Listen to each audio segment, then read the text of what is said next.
All right, everyone, this is Ross Raddi, and welcome to another episode of Fruit Talk. This is the podcast style video that I do for you guys every Wednesday night at 9 o'clock Eastern. We talk a lot about fruits and a lot about vegetables and how to use all that stuff in the kitchen and also how to grow it and all the weird and interesting things that you guys probably never heard of or have heard of now thanks to the podcast. And that's just our goal, to try to encourage you guys to grow interesting and weird things and just grow food in your backyard.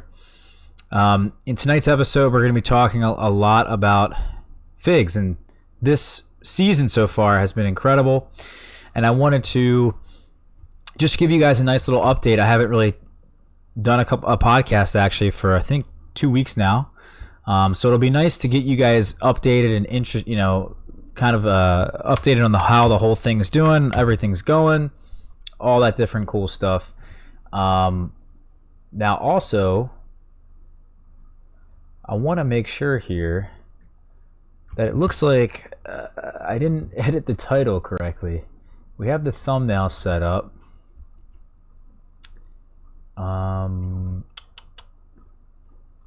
This didn't really work out too well, but I'm going to change it. Let's see here.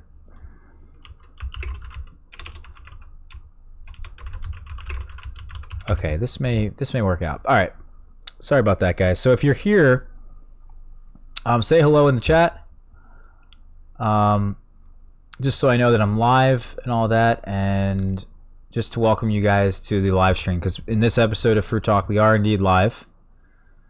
So I want to make sure that I see Valerie's put a heart in chat. Hello, Valerie. Okay, so we're live. All right, we're good. I just wanted to make sure here. Okay. Alrighty, so this season has been quite incredible, I think, so far. If it really went downhill from here, it wouldn't matter too much to me. Before I get into all this, though, I want to make two quick announcements for all of you guys listening. This Sunday is the Staten Island Fig Festival, and we did an announcement video yesterday. However, if you didn't see that, this is going to hopefully serve for that purpose, that the Staten Island Fig Festival is this Sunday. I'm going to be there. For those of you guys who want to be at the event and meet me, or even just be at the event in general, I highly recommend it. I'm going to put the link to that in chat. And you can see here, this is all the information on the event. It's going to take place at...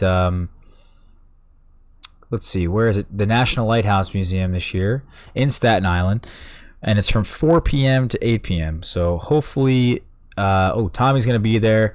If you guys are going to be there, and you're a viewer, you're a fan, say hello. You know, that's all I ask.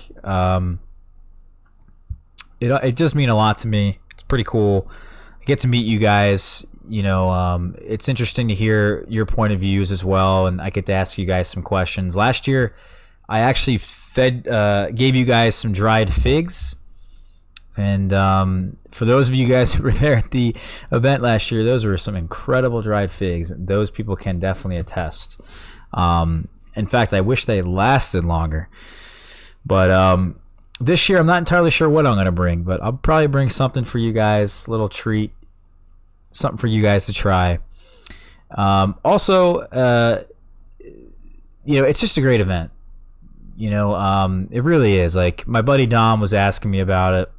He's like, so just explain to me, to a complete newbie, what the event is like, because he's coming as well. And I'm like, I don't really know how to describe this thing. It's just really awesome. It really is. Like, there's people there that are very knowledgeable in figs. There's people that like figs. Everybody there is into figs. Everybody there is friendly, nice. You guys can make friends. You can set up some trades. Bring some plants. If you guys have some extra plants you want to get rid of, bring it. You can also buy trees. So if you need a fig tree of a certain variety, it may be there. Or maybe if you want a fig tree of a special variety, just better than your standard thing you can get at a local nursery, this is also a good time to get it. So yeah, I don't know. I can't really say much else about it. The people who run it are wonderful. The people who organize it every year really do a nice job. I've never been to this venue before. The National Lighthouse Museum's new. I haven't even been there just to be there. I don't even know what it's like. Also, you know, it's not just that these events are happening here in Staten Island and in the northeast of the United States. They're happening all over the place. If you guys join our figs, there's a fig festival happening all the time now, it seems like. So you guys can locally meet these people if you really wanted to. There was one in California, I think, last weekend or 2 weekends ago. There's one in Connecticut very soon. There's one in New Jersey this Saturday. There's one in Staten Island, obviously, this Sunday. There was one in the South this year at my buddy Brian's place. There was one in Princeton this year. They're happening all over the place. So this is becoming a thing. Obviously, people are liking it and enjoying this to the point where, you know, it's this thing that more people want to do. You know, I had one at my place one year, and I haven't really had the time to have one since, but it's always nice to even run it as well. Yeah, so in West Haven, Connecticut, there's going to be one this Saturday. Also this Saturday, there's going to be one at Bill's place in Flemington, New Jersey. If you go on ourfigs.com, you can find both of them. They're in most, you know, the more recent posts here on our figs on the forum. It's not loading for some reason, but anyway, yeah, just want to make this abundantly clear. This is the one that I'm going to be at. I don't have time on Saturday to do anything else. This is definitely an event that I think is above almost all of them, out of all of them that I've been to. Of course, the Long Island Festival, which unfortunately it didn't happen this year, was a great one as well. But this has been going on for like a crazy amount of years. You know, it's public, it's free, anyone can show up. I think I've made my point abundantly clear at this point. All right.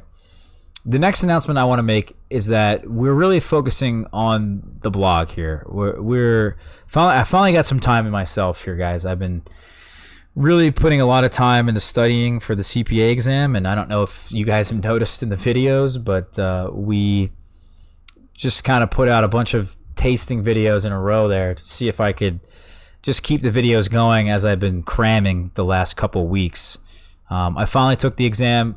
I don't know if I passed, but there's still, you know, it's a multiple part test. So this isn't the end, but it's becoming a lot of work. So now that I have some free time, I wanted to really focus on the blog and focus on the brand. What we're going to be doing, and I've talked about this, I think, at pretty crazy lengths, but please go down to the bottom here of the blog and just subscribe. This will let you know when we're live. This will let you know when we have a new blog post. Essentially, all the information that I don't disclose to you guys in video form, I will write on here. And this is, I think, a better format. You know, my social media accounts like Facebook and Instagram and Twitter, it's kind of becoming social media. You know, this is more informative. I think it's a good place for all this, to really break down my thoughts and more longer form things and things like that. We're also going to change the logo. We just changed the website, by the way. It's figboss.com. Before it was rossraddi.wixsite.something rather. I don't even know. But I decided to buy a domain. And I also decided we're going to register the site with Google. Someone had reached out to me, a good friend now. I really appreciate his advice, John, if you're listening. But he basically told me everything I should be doing with SEO and getting all this stuff situated and trying to focus all my attention on the website. So that's what we're going to do. We're going to have a nice logo. We're going to have a better looking website. We're going to have more focused attention on the blog and have that all registered on Google and yada, yada, yada. But the point is, I think you guys should check it out. I'm going to be trying to mention this as much as possible. Also, the consulting page is changed up a bit. There's no contact form down here. A lot of people were contacting me, and it was just a very unusual and weird way to contact people. I still have to fix this a bit. We got the videos that we did, real examples of the consulting work that we did for 2 people very recently, and they allowed me to share that. So this was really cool to see all that, and all this will work out, and it's just been wonderful. So before I get into the figs here, I want to show you guys some photos and whatnot of all the figs I've been growing, and just how amazing the season's been. I'm telling you, it's been incredible. I want to say hello to everybody. So love, joy, gratitude. Hello, Troy. Hello, Tommy. I'll see you on Sunday, dude. Let's see. Mama Bear says hello from South Carolina. What's going on? Vito says hello. What's going on, Vito? Vic most likely will be there. All right, you guys heard it. Most likely, Vic. By the way, we got our wine, guys. Customary to all the live streams. This is cheers to everybody watching right now. This, by the way, is a Nebbiolo. I forget which year, and I forget which winery exactly it is, but I love the color of this wine. It's a nice dark. It's just like almost brown, so it's, I guess, kind of maroon, and it really has an awesome flavor to it. I don't know, I love it. I think I spent a little bit extra for this bottle, but it was worth it. Let's see here. Where are we at here? So Tommy says, feel weird going empty-handed. Do I bring small trees to trade? Not looking to sell. I'm bringing my wife and kids. Help me, Lord. There's plenty of there should be seating areas for people to sit and relax and things like that. So your family can kind of get situated somewhere, and if you want to bring small trees, you don't have to. No one's going to go out of their way to trade with you unless they have trees to trade. A lot of people have already set up, things that they want to get rid of. Let's say I have a couple trees that I think I'm probably going to bring, and there's some trees that people are probably just going to hand me. So I'm going to walk away probably with more trees than when I came, but it's definitely a good idea if you want trees to bring a tree. I think that's a good, expectation, but obviously there's absolutely no expectation for you to bring anything. This is a public event. There is a donation that people are encouraged to donate. It's only $5, and I think it goes towards the museum. I don't know. It's encouraged. It's not mandatory. It is what it is. Nothing's mandatory. So Wayne said, what's going on, Wayne? He said, I had the dried figs last year that I gave out to all you guys, the people who showed up, and it was a good time. Yeah, it was. Mama Bear says, I wish I lived closer. Evan said, sup Moreno. What does Moreno mean? I don't know, but I like it. Tommy says, which one's in Jersey? That's Bill's. The Fig Fest in Connecticut's happening this Saturday as well. What is SPA? I don't know. What is SPA? Eileen says, coming to the festival. All right, good. We'll get to meet then. And Tarek says, hello. Vito says, you got me hooked on fig trees. My wife thinks I'm crazy. You are crazy, Vito. I'm just kidding. We are all crazy for sure. Vic says, you're going to love the museum. St. George is such a great neighborhood. Oh, all right. Well, I'm excited now. Vic is giving us a nice glowing recommendation, so I'm excited. All right. So let's talk about the season now. And then at the end, guys, we'll have a nice Q&A. So if anybody has any questions as we go, just ask them and we'll get back to them at the end. So I would say, just to start off, our season has been wonderful. At the very beginning of the season, it was quite warm, and a lot of my trees actually in the ground woke up very soon. Spring came early this year, and it was a bit worrying because I thought we were going to have a late frost. If you guys recall, have been watching my videos at that time, I was very worried, but the figs actually waking up earlier is a big benefit, and actually getting any ounce of just a tiny little bit of soil temperature really goes a long way throughout the spring, and then it really sets your trees up for a nice fruit set later in the year. And it's so important. If you live in a climate that has a shorter season, warming up the soil is so important. So we did that. We got everything off to a nice start. There were some trees that didn't really get their act together just yet. And believe it or not, I still have a number of trees at this point that haven't ripened a single fig yet. And it's been very, well, it's been a little disappointing. It hasn't been too disappointing, but it's interesting to see, how this has all kind of worked out and what varieties have been very late. I still have some varieties that, even after pinching them, it's been around 110, 120 days, and they're just now getting ripe, or they're still not ripe. So it's been a nice little learning experience with some of these varieties to just realize, oh, even with a head start, they're just not going to work here. And one of them, actually, I'll show you right now, is this fig right here. This is called Cendrosa, and this has been one of my most productive, most prolific, biggest figs that I have.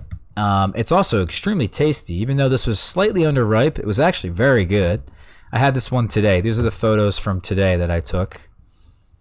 And I would say that this fig takes about 120 days for it to be ripe, which is really upsetting because it's such a great fig. It's so big. It's so productive. So we're going to have to see any fig pretty much at this point of the season, right? September 11th, we're getting close to September 15th. We've already started to get that cool weather that came in.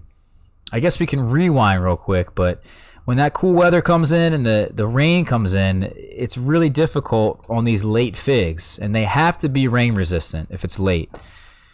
Now, just to rewind, so we had a nice spring. We had a nice Breba season. A lot of the Brebas ended up ripening in June, July. We actually had some main crop ripen in July that was coming from the greenhouse. We had a little bit of an issue sometime in July, sometime in August, I believe, as well, in early August, where we had just an uneven and inconsistent soil moisture in some of our containers on the figs, and it was not ideal. That inconsistent soil moisture, we talked a lot about it, and adding in those trash bags on top of the pots, that really helped keep the moisture within the pots from evaporating, right? That's what mulch does in a large part, and I recommend that if you don't put these trash bags on, you should put some sort of mulch on top. As soon as you get your fruit set, from that point on, put the mulch on, because you're going to get that consistent soil moisture, and that is really, really key for having the nice quality. We talked a lot about quality in a video that we did, I think, a couple weeks ago, guys, or maybe I haven't released it yet, but we talked a lot about getting good quality. Yeah, we did. We talked about getting dried figs. I think this was last weekend. So we had a video that came out last weekend that was really showcasing some impressive quality that we're going to get down here. This was actually, if I scroll back, yeah, the very end of August was very dry here, and I had some really impressive quality of figs. You can see right here, and we did a video talking about just how this was attainable, and that it was, of course, dry. There wasn't much humidity in the air. Rocks instead of mulch could do the same thing, right? That also may help because it adds a little bit of excess heat, but you don't want to have too many rocks, too many layers of rocks, I've found, when you're trying to warm up the soil. So that's something to pay attention to. In the spring, it's nice to remove the mulch because any covering of the soil is going to cool down the soil. So we don't want to do that. We want to have the soil exposed as much as possible so that it's going to heat up as much as possible. So in that case, you want to be able to have something that's going to be able to you can take it off and put it back on very easily. And mulch it's a pretty easy job. I think some rocks, maybe some bigger rocks, would do the same thing. But yeah, our season sort of at this point was just really awesome in terms of the quality that we were able to obtain. So we didn't have any cracking. So excuse me, guys. Our cracking was very limited because of the nitrogen that we used. In the beginning of the season, it was very low. It gave all of our trees 4 doses of fertilizer. I used a low nitrogen fertilizer to begin with, and it was just the perfect amount to get the right amount of growth, to set the fruit, and then that was it. We stopped the fertilizer, and of course, my figs now don't have that much cracking. However, the cracking can also occur with a lot of change in temperature. So when that happens, I'm starting to get some cracking now, because now that this portion of the season here in late August was over, we started getting some cooler weather, and it becomes more apparent here in some of these photos. These are not my photos, by the way, but the quality starts to go down just a bit because we're getting the cooler temperatures. We're getting more rain at this point. At nighttime, the temperatures, when they dip down into the 60s, the figs actually, they really are noticeably slower in terms of the ripening speed and the hang time of some of these figs. So if you get some nights that are really cool, you know, it will take a fig, let's say 5 to 6 days to hang and be perfectly ripe.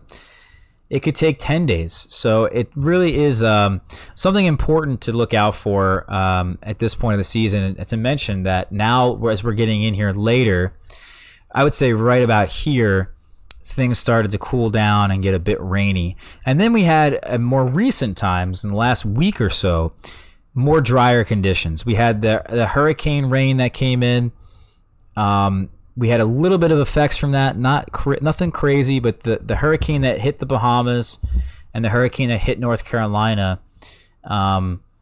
we got a little bit of showers from that. But ever since, it's been very dry here, and the quality has been quite incredible. I mean, look at that. You know, that's a really dried Malta Black right there. So again, the quality has been up there, and now we're looking at some of these varieties. I had today, just to give you guys an idea, I had a Sakura Black, I had a Cendrosa, I had a Col de Dame Noir, a Col de Dame Blanc, a Col de Dame Gris, an Italian 258, a Cavaliere. I had what was, in my opinion, some of the best quality figs I grow in one day. And it's been like this. And I made some videos last year, which was, I think, really special. We made a couple varieties that were like 9 varieties at once or 8 varieties at once. And we talked about all the differences. And we did that this year. We had a couple videos. If I show you guys some photos here. So I think we did a video. Actually, it was well past where I want to show you guys in the photos here. But the point is that we had a couple days where we had about 15 or 14 varieties just right in front of me, and that was really awesome to share with you guys. But ever since that day, that's been happening almost every day. I've been getting like a plate of figs every single day of different varieties. Here's a whole plate of different black varieties. This is Azores Dark. We have De Traces Place. We have, this is, I think, Valle Calda or Petite Negra. This is Pastiliere, the Daloso, and the Italian 258. So, you know, this is like my life right now, and it's been really awesome to be able to have all these different figs, and I can't even keep up with it. I can't eat all of them this year. I didn't think that would ever be an issue where I'd have too many figs, but it has. It's been an issue. So what I've been doing is I've been throwing them in a bag. If there's some that are underripe, some of them that I don't prefer eating, as an example, I'll either start drying them or I'll throw them in the bag in the freezer. So then I'll use that bag when it's everything said and done. I'll make myself some jam. We did the same thing this year with our blueberries. We had a blueberry plant that was loaded. If I could show you guys some photos here, I think here it is right here. So look how crazy loaded this blueberry plant was. And what I did was I just took them all off, let them all get ripe and hang there for a while. The birds are gone at this time of the year. And then at that point, we just harvested them all and made it into jam. And it turned out incredible. So the same thing is going to happen with the figs at some point. We're also going to make this weekend, I'm going to make some fig pizza. So I want to film that for you guys. I want to film the process of making the tomato sauce we talked about in either the last episode of Fruit Talk or the episode before that. We talked about recipes and different things and what I do in the kitchen with different things that I grow, and one of them is that making that tomato sauce, and it has just been incredible. So we're going to show you guys how to do that. We're also going to show you, I think, parts of the fig pizza And maybe I'll do something else with the figs at some point here, because again, there's just too many of them to eat fresh. You know, it really is. Like I'll eat maybe 10 figs a day, and then you know, I'll kind of feel a little, my stomach will feel upset. So it's not good. But anyway, I don't want to brag or anything, but I'm just putting it out there that this season really has been something special. So some of the varieties I want to highlight here, let's talk about that. I would say the figs I ate today were just nuts. Cendrosa was great. Really surprised, even though it was slightly underripe, and that was the first one of the year. It's also huge. It's like almost as big as yellow long neck. It's probably somewhere over 100 grams, or maybe 90 to 110 grams, something like that. We also had our Col de Dames that were really impressive. Every Col de Dame I eat is just out of this world. Here is a Cavaliere, and this is just a fantastic fig. It really is. Here we have a Canadria, which actually fermented just a bit, spoiled a bit, but it's still a good fig. Here's Smith. I was really surprised how good this was. I had this off of a really young air layer this year. My mother Smith, did not produce this well this year because I pruned it very hard. And a lot of trees, if you prune them too hard, they respond with too vigorous of growth, and it's not good. Here's a fig called Fico Gentile, which is pretty good. Here's our Improved Celeste. And Improved Celeste, here in my climate, this year, this is the 4th year, has been very dark. It's extremely dark. I've never noticed it this dark before. I had one today that blew me away. It's a really nice fig. It's easily a 3 out of 5, maybe even a 3.5 out of 5. I love it. Here is Black Beauty 10, and a snail took a nice little chunk out of this one, and also other parts of this fig that I had to cut it out. And it's a very mild fig, and I'm still not that impressed with it, but it's much better than last year. It has aged well, and I put it in the ground, so I think that has a lot to do with it. There's a big thought process that goes on, and I'm starting to understand it firsthand. I think starting to agree with it from firsthand knowledge is that figs will taste different from in-ground trees than they will from potted trees. And my personal opinion for years has been that, yeah, that's exactly true, but only because of the soil moisture. If the soil moisture changes, you should have a different tasting fig.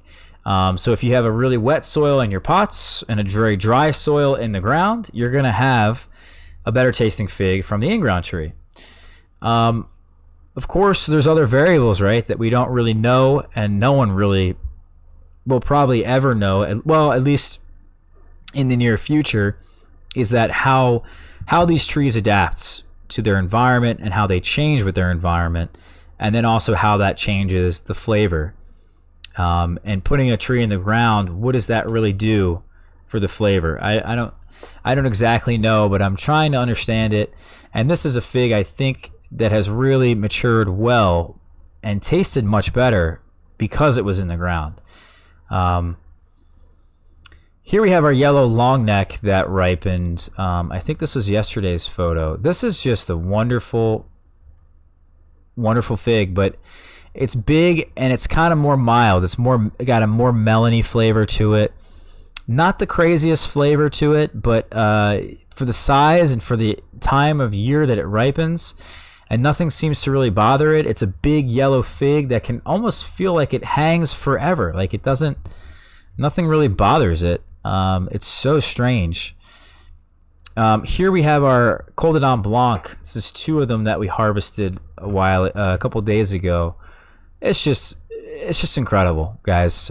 Chris is in the chat right now. He can attest just how good these Col de Dames are. They put every fig I have to shame. Here is a Malta Black that I mentioned that really dried up on the tree.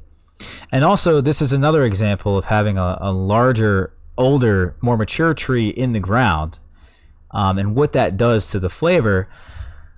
This fig blew me away, guys. This was literally raspberry jam. I don't really think this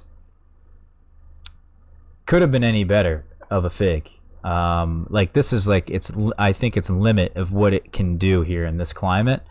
And I hope I can get it to this point more consistently. It looks very jammy, very solid. It's very dense.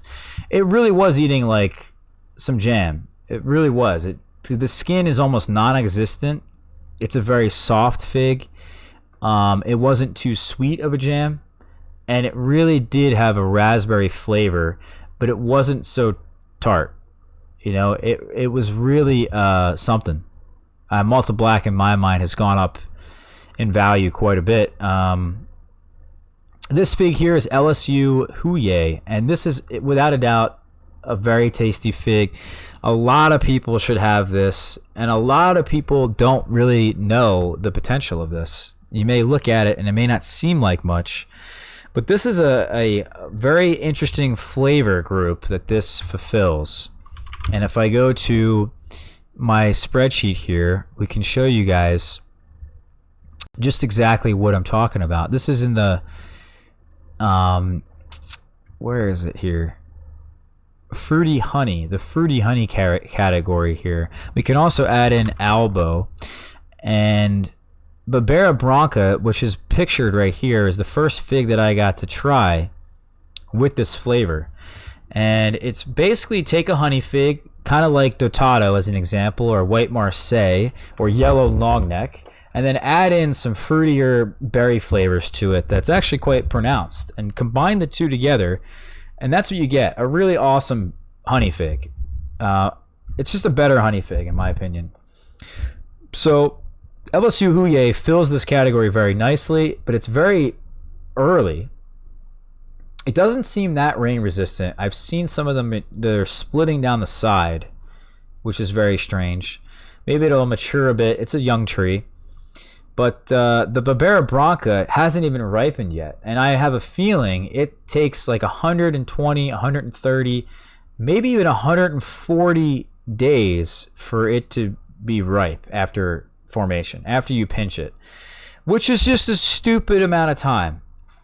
So for me to have both of them, it doesn't make sense, because you have Lsu Tigers, which fills the same flavor group, and so does Albo. Albo does the same thing. In fact, I think Albo is even better than Lsu Tigers, by the way, guys.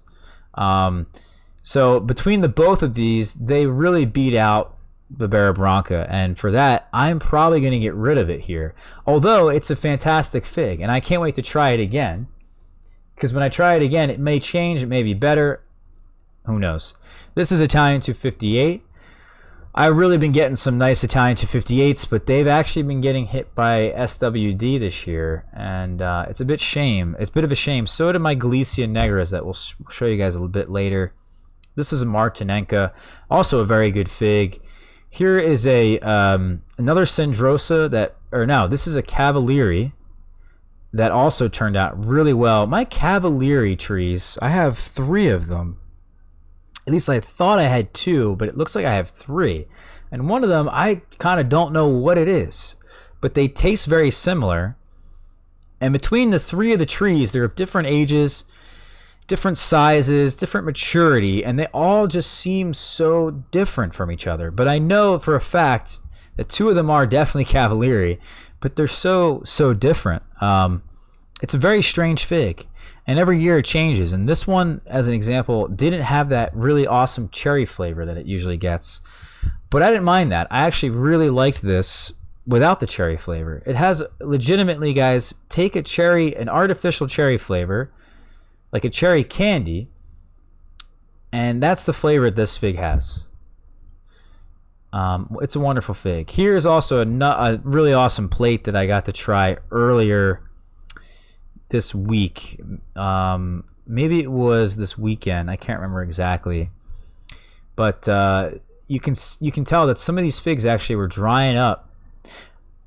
Even in the rain. This Hated de Argentile was drying up in the rain. We have some cracking here. You can see these larger fissures because that was a very bad. This is from the hurricane. This is the rains that came in from the hurricane. And not only did it rain, but it also changed the temperature very dramatically and very quickly. When that happens, you get these big cracks in the skin.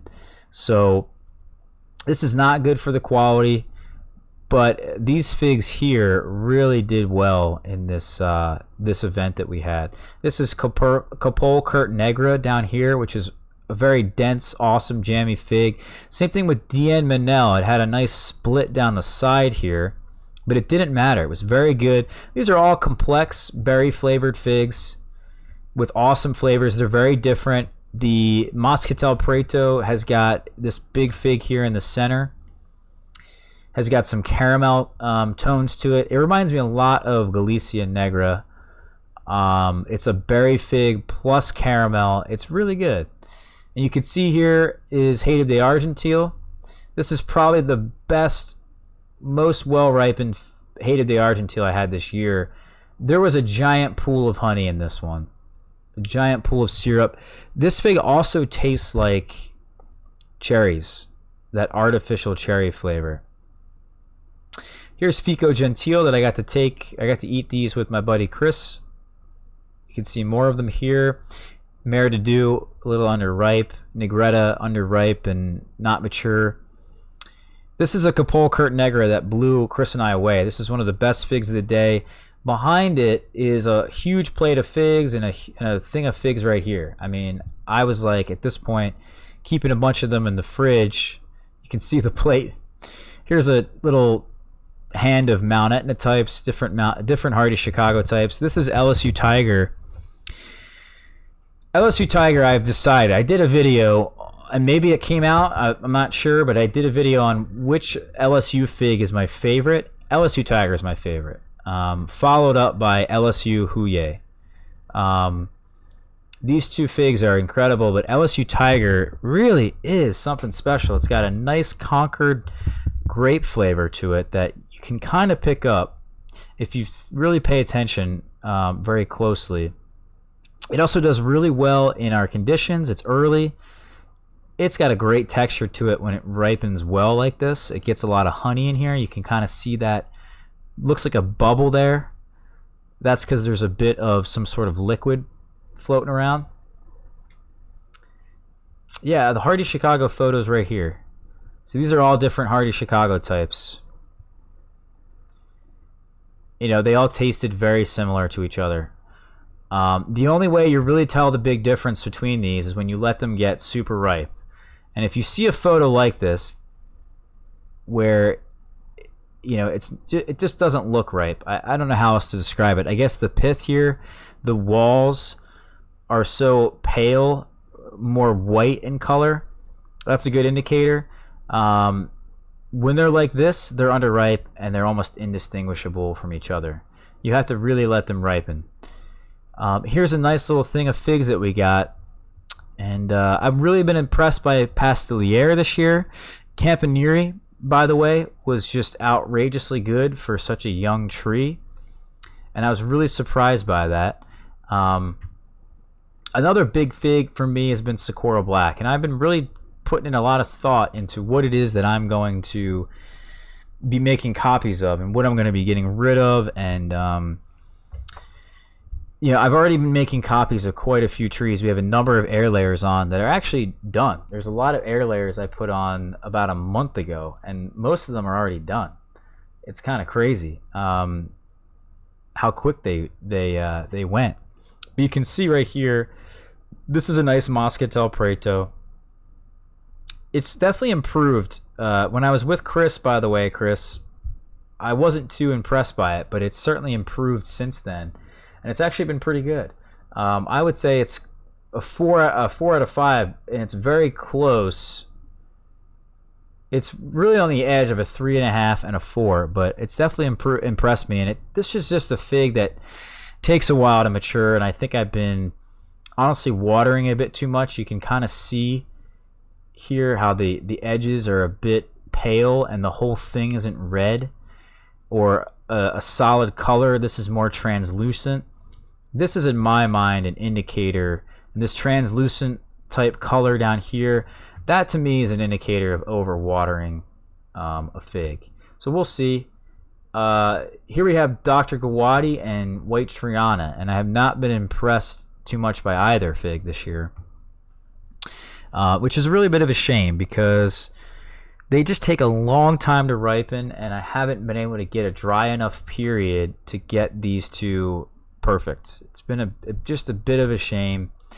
My White Triana, though, is a fig that we chopped back quite heavily, and it's just recovering. It's still maturing. I think it was mature last year, and then it got set back this year. So I'm not really going to count this year against it. I still have like 3 air layers on that tree to propagate more of them.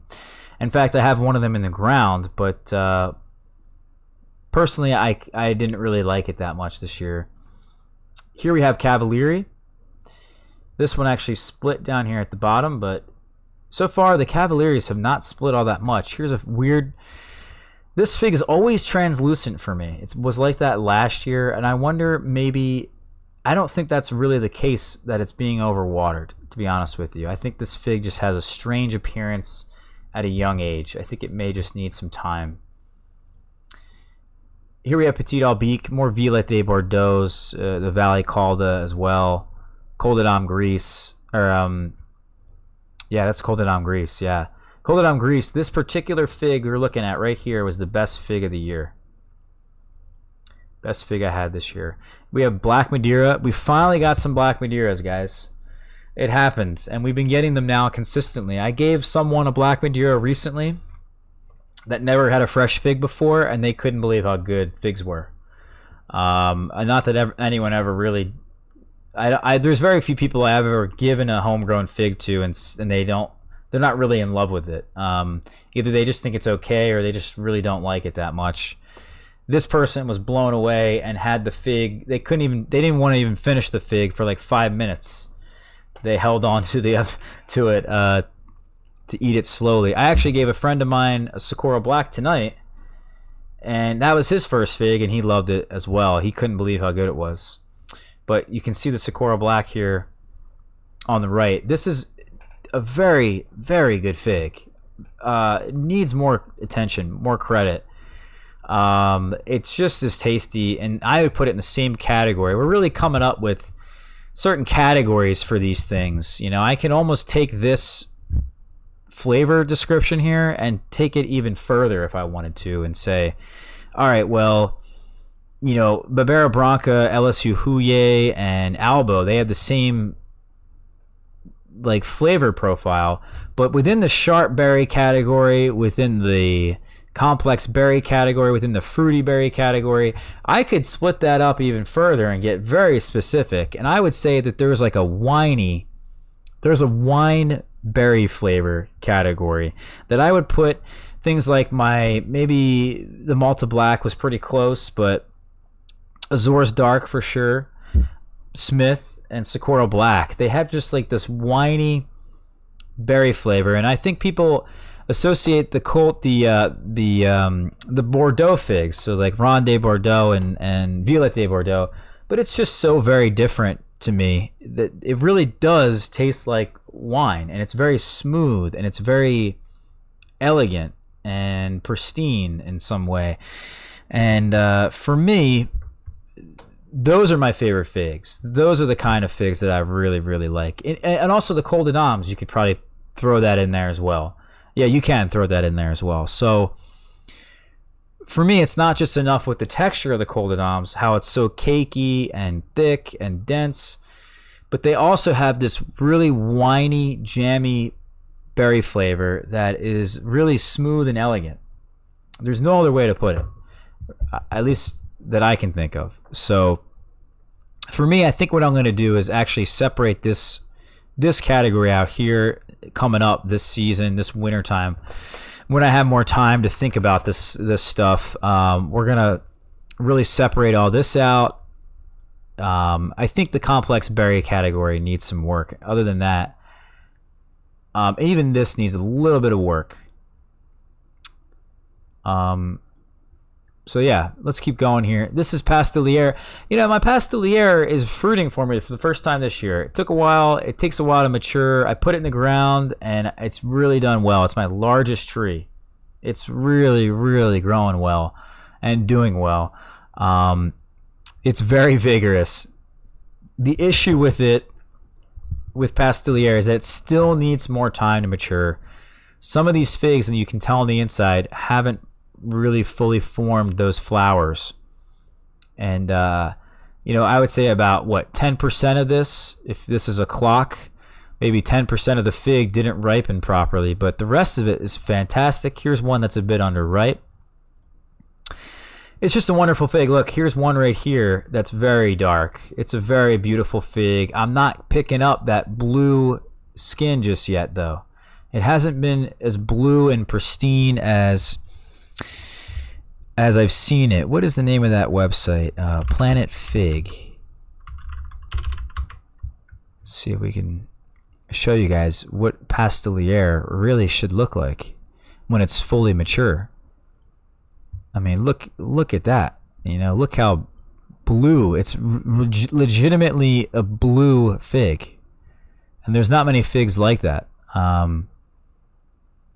Really something special. So you can tell here actually how far along mine has to go before we get the, probably next year before it's maybe fully mature, or maybe even the year after that. Here's my Campanile. This is the most anticipated fig of the year. It lived up to the hype, and believe it or not, this is grafted onto a really not the strongest or oldest rootstock, so it's still pretty young. And to be evaluating a flavor and to be saying at this point that it's actually really good is a bit crazy to me, because it's just not something that you can accurately do all the time. Sometimes you can get a really good glimpse into what a fig is going to be like years later, and you can have a really good idea that it's going to be good year after year. This is one of those figs, guys. This is like, you know, I had heard about it. I thought that it was obviously going to do really well here for other reasons, like its hardiness, its rain resistance, its earliness. Everything about it is perfect. But then to also find out that the flavor is just as good as all the other information, it's kind of crazy to think about. This is legitimately, if there was one fig in my collection to keep, it would probably be this one so far. You know, if I had to narrow it down to one, it would be this guy. So we're going to see. I have a lot of trees of this, and cuttings are probably going to be very limited this winter, but the year after, I'm going to have so much wood to give out to people to spread this variety around that it's going to be crazy. And everybody should have this fig. I'm telling you, this is a very old, complex, elegant wine berry flavor that has the same flavor as Smith. It's just not acidic. It doesn't have that bite. So let's keep going here. So these are lesser ripe figs here that we got to check out, and some of these that really impressed me in this little area was, or in this particular section here, was the Dalloso. The Dalloso is a really incredible fig, and it's sort of been growing. People are choosing to grow it for the fact that it does that double mule fig. We did a video on that, but to be honest with you, I'm growing this for other reasons. It was supposed to be early. It was supposed to be rain resistant. Both of those are checked. I also have one in the ground, so we'll test its hardiness. I have a feeling it's quite hardy, but also it's really an interesting flavor to it. It's really unlike some of them I've had, are very strange compared to some others that I've had. Here's an Albo that we've been talking about. Really something special. Rosalino has the ability to dry up on the tree. Even here, it tastes a lot like the Hardy Chicagos, though, even though it's very different. It is very different, and I always thought it looked just like the Hardy Chicagos in photos. But seeing it in person, seeing it grow, it's not a Hardy Chicago type, but it is very similar, very strangely. and should have better drying capabilities potentially than some of them. Sucrette, this has been the biggest winner of the year in terms of getting high quality fruit early. This has been my top tree just this year, just because of how certain things have worked out, right? Like I put a lot of trees in the ground, I air layered off a lot of trees, you know, chopped a lot of trees back. This has been the best one, I think, this year for the size, for the age. This one and Coldedon Blanc, I think, have been my top two, and I've just been overly impressed with it. It's very similar to Col Noir. I don't honestly believe it's not any different. And I've been talking to a friend. We've been really doing some research here, and I've also been asking Thierry himself. He needs to come in. He told me he would compare it once again. He doesn't believe that they're the same, but I truly believe that these are the same exact figs. Sucrette from Baud. And there's a bunch of reasons here. They come from the real origins unknown. It comes from the Rivals collection in France. And if you go onto Baud's website,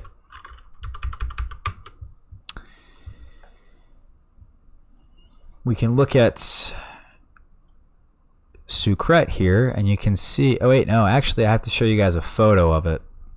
That's a shame, but basically, they kind of come from mysterious places, both from the Rivals collection in France.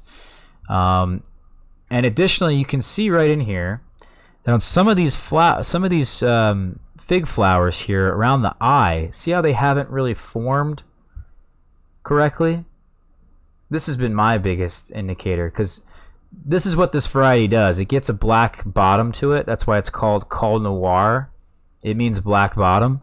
And it gets these sugar spots that make the fig look black in a humid climate.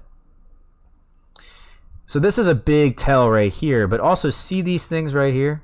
How sometimes the figs, it doesn't happen all the time, but sometimes the fig gets this weird flower thing that happens, and you can see, if I show you guys more photos back here, here's my Sucrette with that weird flower thing. And it doesn't happen all the time, but you can see it's exactly like this variety. It looks the same. Sucrette dries on the tree. The leaf pattern looks the same to me. I'm just waiting for 100% confirmation from Thierry. So I really have been obsessed with that fig. It's really something special, and I'm making copies of it. I even have some Col Noir, extra Col Noir trees. I think I have 2 of them. So between all that, I think I have somewhere around 4, if they are indeed the same. Let's see here. What else can I keep going here? Oh, Bial. Let's go back to this photo. Bial is really good. First fig off of this tree. It was a graft. It was very creamy, and I didn't really... There hasn't been too many figs that were so creamy like this. It's just an interesting fig. I think for that texture, it's really interesting. I want to see how it turns out next year. Another, by the way, the Dalloso is just an interesting fig. It doesn't look that interesting, but there's a nice, weird little spiciness to it. Here's Hated de Argentile. This is Moscatel Preto. Hated de Argentile, guys, a big-time winner here. You can see some plates of figs. This is Nerucciola de Elba. We're going to talk about that one in a moment. It's becoming one of my favorites. This is a plate of Galicia Negra. And there's also another fig on here called Nolaga. Can anyone tell me which one of these is Nolaga? Only one of them is. One of these halves is Nolaga. So one of these halves. Take a guess. I'll let you guys know what the answer is.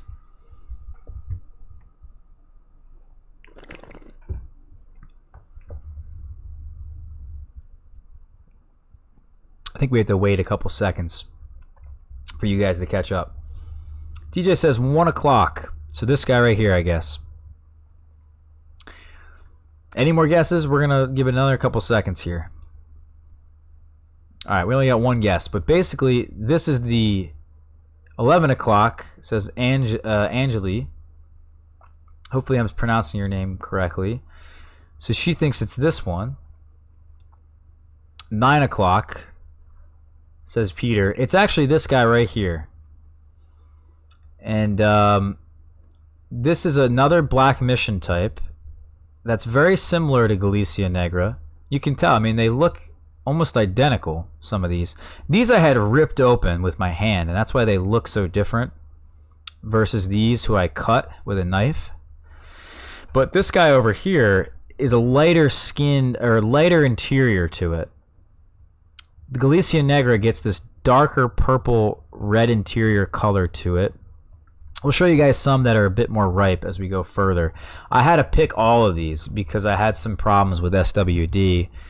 And this is when the SWD first showed up in my yard. Sometime in early September. I think it was like September 5th or something. Here we have a photo of Galicia Negra. Look at them all ripening at the same time. Big figs too, guys.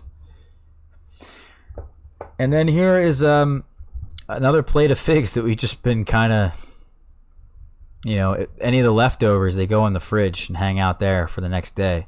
Here's a Martinenka that I got to eat, and this was actually really good. But I was in a rush, and I had to just eat it and open it up real quick. Here's some Italian figs from Paulo's collection. And then let's keep going here. Hated the Argentile. This is Albo, I believe. This is, I think, Cavaliere. Dr. Gawat, or this is maybe White Triana. Yeah. Yep. These other figs I don't remember. This is Col Blanc, I think. I don't remember what this is. By the way, here's a giant Celeste that I found in the city of Philadelphia. It's probably, I would say 15, maybe approaching 20 feet tall. And it's a single stem tree. It's pruned beautifully. It's shaped beautifully. It has like 1,000 figs on it. Here is Neruccio de Elba, guys. I really want to talk about this fig. I call them fig berries. I think these are Sakura Black, but they could also be Hate of the Argentile. I'm not sure. I mean, look at that. That's just something special. All these different varieties here. Let's keep going. This is Sweet Joy. Sweet Joy really does taste like a marshmallow, guys. Yeah, Chris, it actually was in South Philly. I've spotted like 3 massive trees in South Philly, which is crazy. But they got the perfect microclimate there. Sweet Joy, I can't really get it to ripen too well. It splits down the side a bit. It doesn't really like the rain, I think. It doesn't really like... The skin's really nice for rain resistance, but it doesn't...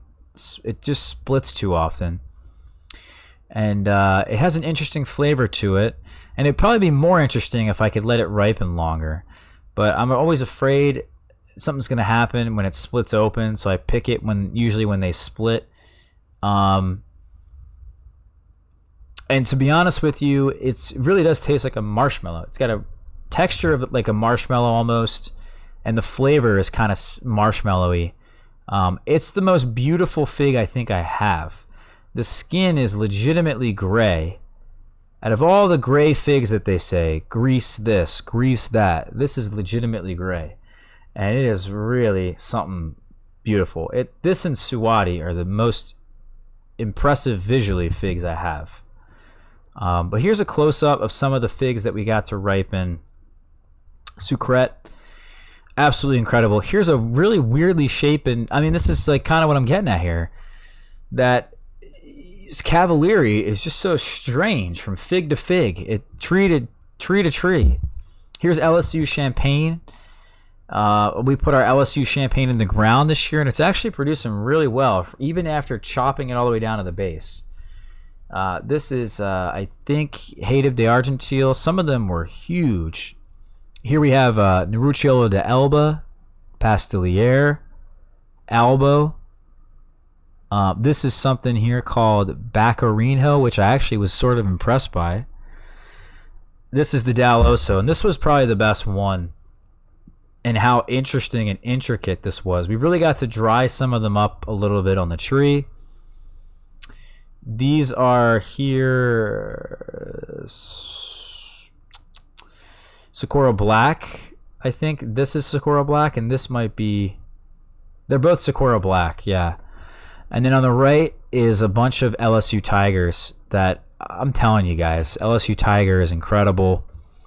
But Nerucciolo de Elba is really the fig I want to mention and talk about right now because they're very small, but you can see by the exterior here, this is the Dall'Osso, by the way, the exterior. You can tell by the fig that it's definitely shriveling up on the tree. And this is what happens every single time.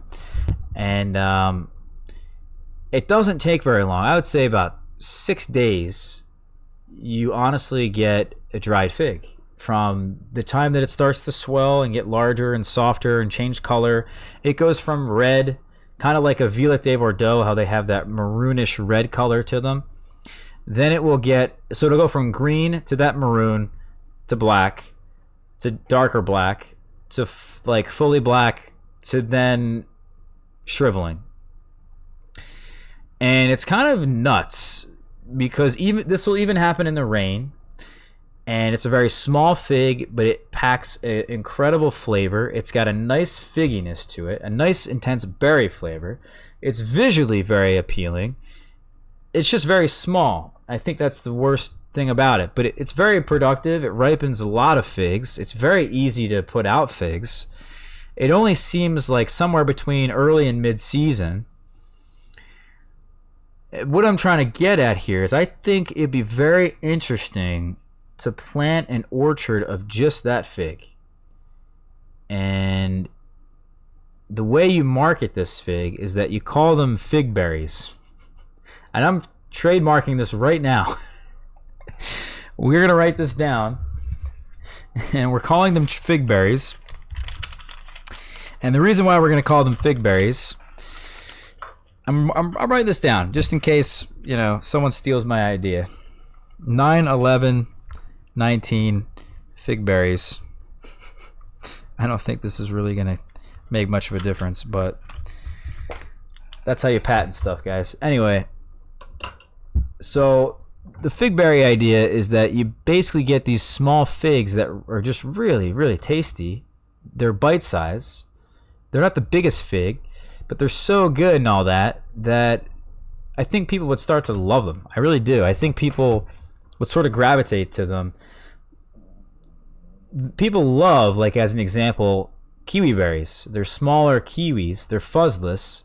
That's a nice bonus, but they're way better than the bigger kiwis. At least when you get them from the store.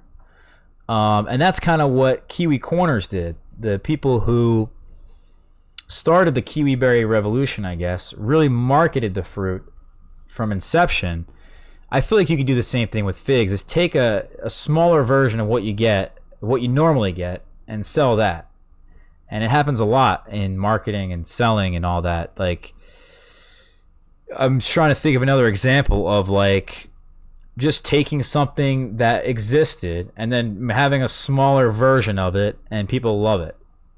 You know, like think about all the different sizes of candy bars and different sizes of things that already exist. You know what I mean? So for me, I think it's like a cute little fig, little berry that tastes like berries, and they kind of look like berries, I guess. I think it's a wonderful idea, and in fact, they do so well here that I'm very tempted to just propagate every little piece off of this tree and just plant a whole row of them and see if I can really get something out of this, something going there, some kind of marketing with that. Here we have more sucrette. This is the outside here. Here's the outside of all the figs we just looked at. This is a fig called La Magdalene. It's pretty good, but it still needs more time to mature. This is actually the day prior of all the figs we picked. We went from that little craziness to this. This is my Brandon Street Unknown that Ben B found. And I think Ben got rid of it. And I'm actually doing the same thing. I finally gave it some thought. I think it's the same thing as Teramo. If I'm almost 100% sure. And I'm just not impressed with it. And we'll see if Teramo is any better with the splitting. But this fig splits. And it's not good. It's not the tastiest fig. It gets susceptible to SWD and fermentation, and it's just not a fig I want. It's very early. It has good positives about it, but it's not for me. It may do better in some other climate. I'm sure it would, but here there's other figs, man. Let's see. What are these other ones here that we were really impressed with? The Paradiso Figs that we got to try this year were really awesome. We still have more Paradisos coming in. This is a Coldedam Blanca Negra, and this is an incredible fig. The Coldedams, all of them, even though this is a strange form of it, it doesn't look anything like the Coldedams. It's really good. Here's probably the best well-ripened Sweet Joy I've had so far. It's really beautiful. And it's really got an interesting flavor for a honey fig. I don't remember what this is. This is, I think, oh, this is Lsu Tiger, I think, right here. Here's a close-up of the Paradisos. They had some mold in them after the rain that we had, unfortunately.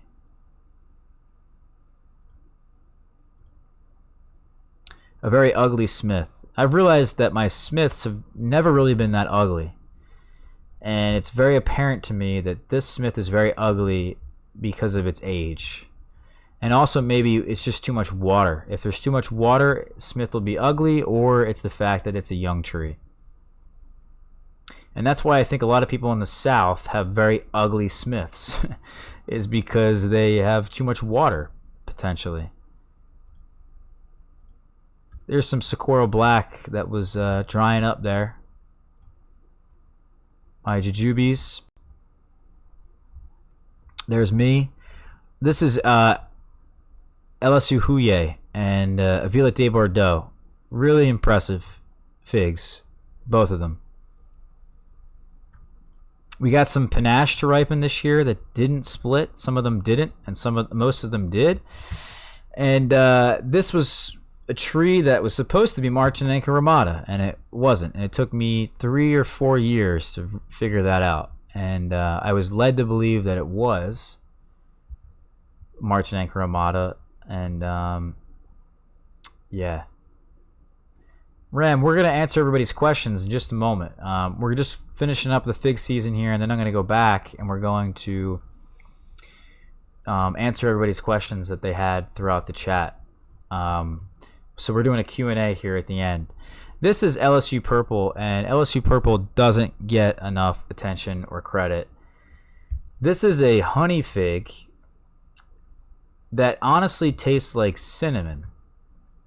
And it's a weird flavor. It has a flavor to it that's a bit off-putting. Or I believe that it could be off-putting to other people. It's not off-putting to me. I think it's very interesting. There's a weird spice going on with that. That's really, really good. This is the first Black Madeira type I got this year. This is from a different tree. It's called Black Portuguese from Belclair Nursery. This is believe it or not, Belclair guys had their own Black Madeira, and this is what that was. And no one really knows about this fig, and there isn't really many people growing it. So I can't really determine if it's any better or worse than Black Madeira in any form, but you can tell it looks just like it. So that's kind of it, guys. That's the end of our little update here on the figs. I've been really impressed. This is a Paradiso from Bode. It's very different than the other Paradiso I've been able to get from Ciro. Very different figs. but both very, very good. So, all right, guys, that is the end here of the episode of Fruit Talk. Let's continue. Let's go on to the Q&A session now. Those of you guys who asked some questions in the chat. By the way, if you have any more questions, we're gonna come back. We're gonna answer everybody's questions here for probably like another 30, 45 minutes. Okay. Amita says, "Hi Ross, how's it going, Amita? I hope I'm pronouncing your name correctly." Kenny says, "Hey Ross, can you talk about Azores Dark?" Yeah, what do you want to know, Kenny? It's got a winey berry flavor to it. It's very elegant. It lasts long on your tongue. It's very dense, jammy. It's a hardy Chicago type, but I haven't really been able to determine among the different hardy Chicago types that I have if indeed Azores Dark is just superior or if they're all like this. They're all like Azores Dark. I don't think they are.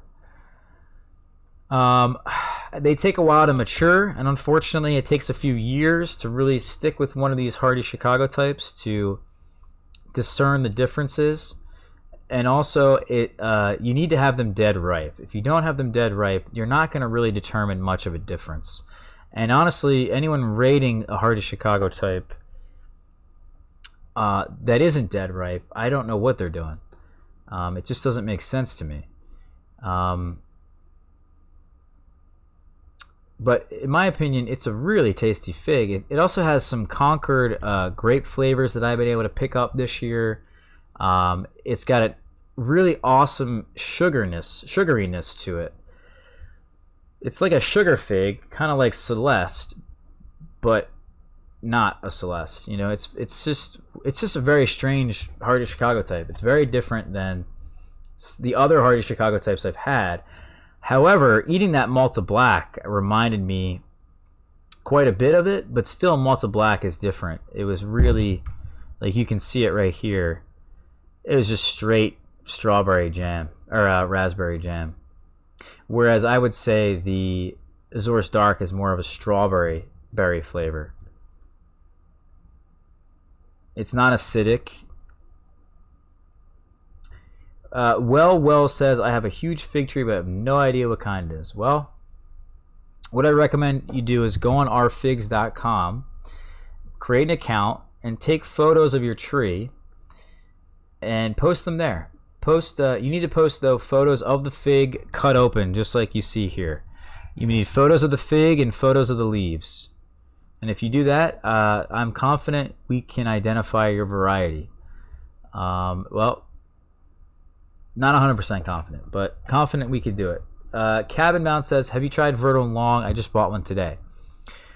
I haven't, because it hasn't put out figs yet. However, I've been hearing a lot of people say that they've had it for years now, and it's been dropping every year. So it's potentially a Smyrna. We don't know. Nobody has ripened it outside of the area with the wasp. So for me, I'm personally going to get rid of mine. I'm not really willing to take the risk any longer or put the effort in any longer. It's a very tasty looking fruit, and I'm sure it is tasty, and I think someone should keep growing it to see if it is indeed common. But I'm not going to be that person. Vito says, "I got my Desert King in the ground. I'm planning on wrapping it or boxing it to get it winterized. What should you do?" Well, you could do either one. Yeah, I mean, just make sure that you're not getting too much moisture inside of the cover. You need to keep out all the moisture, but you don't want to trap any moisture inside either. So do it after a dry period. Make sure your tree is definitely dormant. There's no leaves on it. And don't trap any moisture in there. But also, you don't want to let any moisture get in. So it's kind of up to you, But you also need to insulate it well, because if you do it as a box, well then, it's a little bit more, I think, to protect that. Potentially. I'm not sure. Depends on what your idea was. Chris says, "I spoiled him." I did.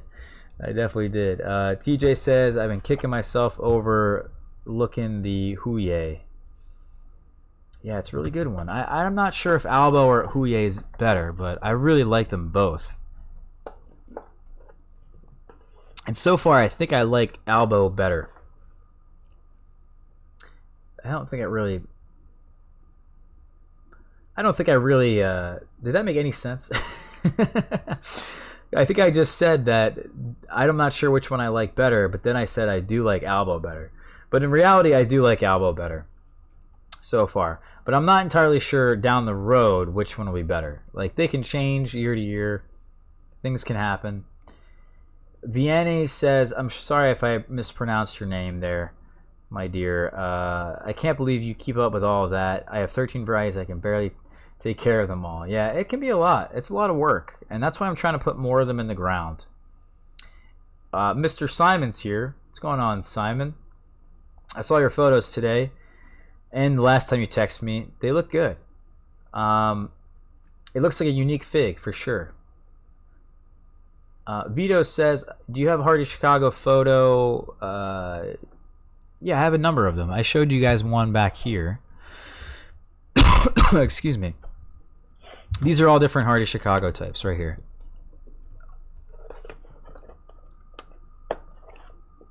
Vic says, Ross, I rooted 2 Lsu Tiger cuttings you sent me in December. Can't wait to fruit them next year. That's awesome. I actually have 3 really pretty big and old Lsu Tiger trees now. And I didn't realize that they were all going to come in such good handy. I put 2 of them in the ground, and I think I'm going to keep the one in a pot because it just seems to do so damn well. Mama Bear says, haven't heard you talk about Zafiro this year. Do you still have it, like it? I do love it, but my tree got chopped back so much. I pruned it so hard that it was grafted. It's actually grafted on a Franken fig. And so there's 3 varieties on the same tree. And the 2 varieties I didn't chop back as much took control and grew much more vigorously. And my Zafiro pretty much did nothing this year. What really stinks is that the 2 varieties that did grow, I don't even think are common. So I kind of really wasted a whole year. In fact, I planted 2 Zafiro cuttings I rooted this year. I planted them in the ground. And when I planted them, they were just too weak, and then they died. So I only really have a very small nub of a tree of my Zafiro. And I'm kind of working from nothing this year. And next year, I'm going to be working for nothing. Huzefa de Ruger said, I hope I pronounced your name correctly. What are your top 5 varieties? So far this year, it's the Coldenoms, Black Madeira,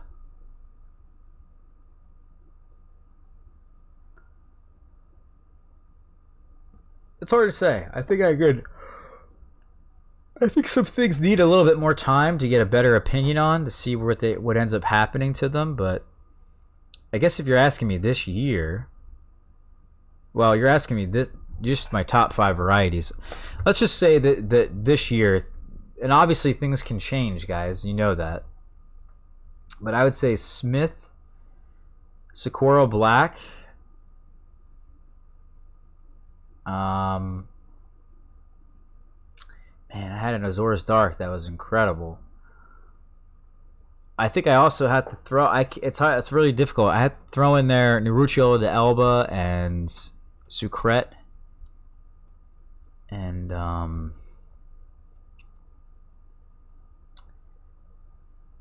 man, there's actually quite a few. I don't know if I could do a top 5 right now, but I could do a top 2. A top 2 is definitely the Coldedom figs, Blanc Noir and Grease, either one, any of those, and Black Madeira for sure. Vito says, I'm rooting I-258 and Black Madeira. Just wondering, do you have to keep it indoors now? If you just started rooting them, you're going to have to keep them away from the cold and the frost. You don't want to leave them outside when all that happens. You really have to baby those trees. If it has lignified growth on it, they're lignified trees, they're healthy trees, they have a nice root system underneath them, you can let them go dormant and get hit with a frost just like any other tree that you have, and then put them in storage. Cabin Bound says I need a bigger greenhouse or move to Texas. I do need a bigger greenhouse, but for right now, we're actually going to eliminate a number of trees this fall. In fact, I think I'm going to bring some trees that I'm getting rid of potentially to the Staten Island Festival this Sunday. But I'm going to have some, if anyone's interested for local pickup, you guys have the opportunity to get larger mature trees that could give you a lot of figs next year. And you know what? They are varieties that I'm getting rid of. That doesn't mean that it's not worth it to you, I think, because you're going to get a lot of fruit from it. You know, it's a mature tree. It's a nice thing, I think, for a lot of people that are just kind of starting out. So, yeah, it's a variety that I decided that locally it's not the best, but you know, I think it can definitely benefit some people. Vic said, although Tony posted photos of his Lsu Tiger in the forum today, his looks a little different. Yeah, you know, Lsu Tiger takes a really long time to mature. Took about 2 or 3 years, and if you prune the tree really hard, it looks very different. If you root prune the tree too hard, it looks very different. If you overwater it, it looks kind of strange. You need to be careful with the way you treat that tree. Some of these trees, if you just do something to them too much, prune them too much as an example, water them too much, take care of them too much, they kind of just look a bit strange. So let them get stressed out a little bit, guys. Let them do their own thing and fend for themselves, and they're going to be a lot better, a lot tastier that way. Cabin Bound said Vertal long question mark. Oh, I answered that. Hazufa says I'm in Texas and the critters eat all the figs. Well, that's not good.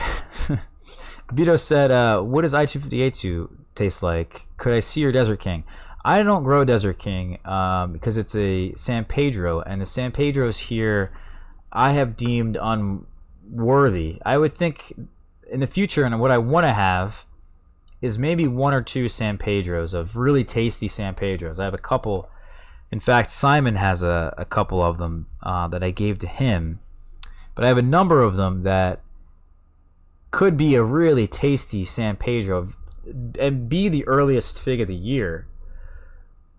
But that would only fill a very small gap. And what I'm trying to do is get main crop to ripen as early as the Bravas, which would happen with the help of my greenhouse. So I don't really need a San Pedro. It's just a nice bonus.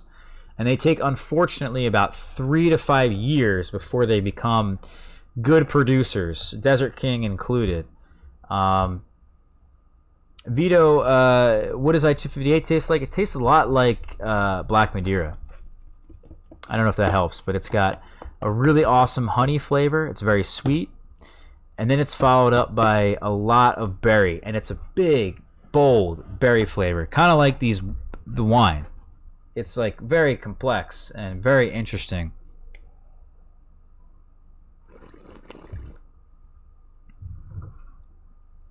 And the honey's kind of syrupy in that one. It's very it's more of a thicker flavor, and it also has a richness to it, an elegant flavor to it. An elegant berry flavor. It's kind of like that winey berry flavor that I mentioned a little bit earlier in this video.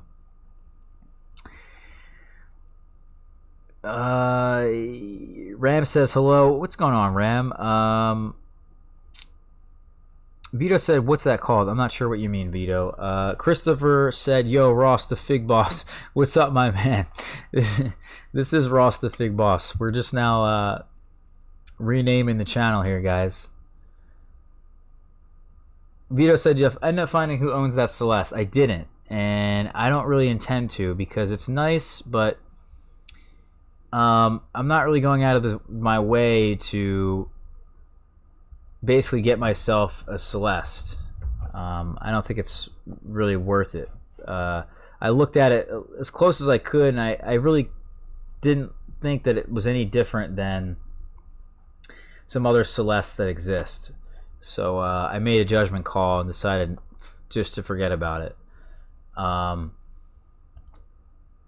Vianney says, I bought a tree at Lowe's. It said Turkish fig. If you look up Turkish figs, you find Bupkis.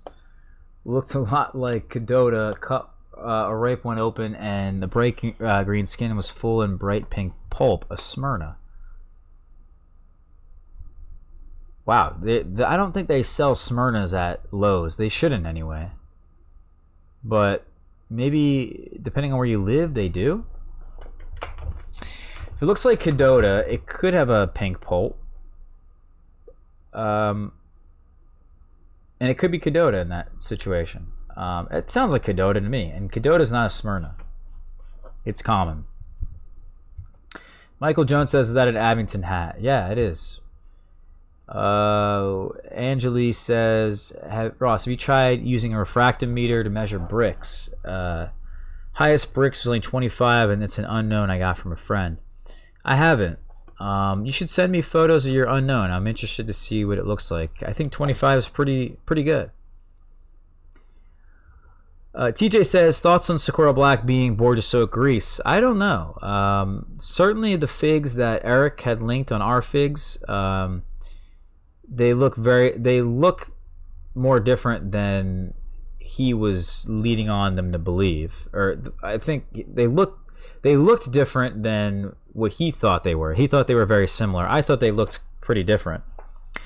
And then I went back and looked at all the photos of the both of them, and they actually seem very similar. But Harvey says they're different, and I think that's enough for me. I think he would come forward and say that they were the same. I think he would have probably noticed it, or said something about it. I don't think they're the same. My Sakura Black is not acidic. Although I did have one that was a little acidic, but Bordeaux Oak Grease is supposed to be quite an acidic fig. You know, got that cherry flavor to it. I haven't had a good one off my tree. It hasn't really been ripening that well, but I'll tell you that I don't think they're the same. I'm going to be honest, but there is a possibility. It's possible. I'm not going to say it's not, but I'm more of in the camp nowadays that things are different than the same. Even if Sakura Black is the same as Bordeaux Oak Grease, it's probably slightly different due to some minor adaptations. I'm not sure, but I'll find out eventually. I'm sure that Eric's fig that he's growing, the two of them side by side, he says they taste the same. I believe that. I believe him. And that makes sense to me. Maybe one of them is mislabeled, you know. Maybe he's got some other issue that is not really apparent to all of us. Ram says, Ross, I sat on 2 pans of water below my 12-inch Desert King fig, and the birds drink from the pans and not peck the fruit for water. A good tip for anyone with a bird issue in your fig tree. Okay. Vito says, Job's fertilizer spike 8-11-11. Just want to know what you think. I think any fertilizer is good. I don't really have a preference. All I know is that you need to have the right amount of nitrogen every year. I think a good amount of potassium is recommended. A high amount of potassium is recommended, and also you need to have a lot of it, at least in the right amount. You don't want to be using something that's organic, that's going to take forever to break down, and it's not doing anything. You need to have it ready to go, broken down in the beginning portion of the season, and available to your plants then. If you wait too long, you're going to regret it. Gary says he tried Teramo today. It's pretty bland. It is a bland fig, Teramo, but you need to let it ripen longer, and it'll taste good.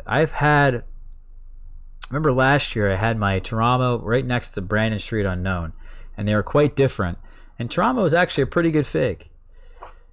And I'm hoping that Brandon Street is not the same as Teramo, because my Brandon Street splits, and I don't think Teramo does. So I'm getting rid of the Brandon and keeping the Teramo. I would say Teramo is somewhere in between a Celeste and a Hardy Chicago. It's actually pretty good.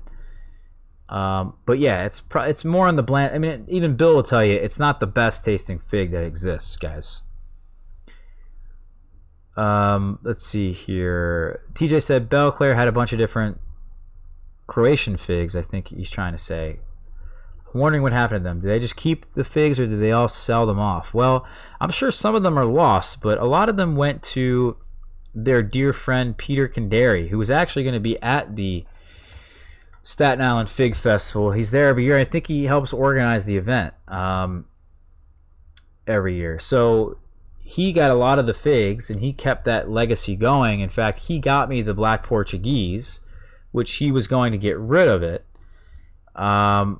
because it was at the end of its life. It was like a 10, 12-year-old tree in a pot, and it was just too old, and it wasn't doing much, and he needed to reinvigorate the tree. So he took some cuttings, his last cuttings, and he gave them to me, he said.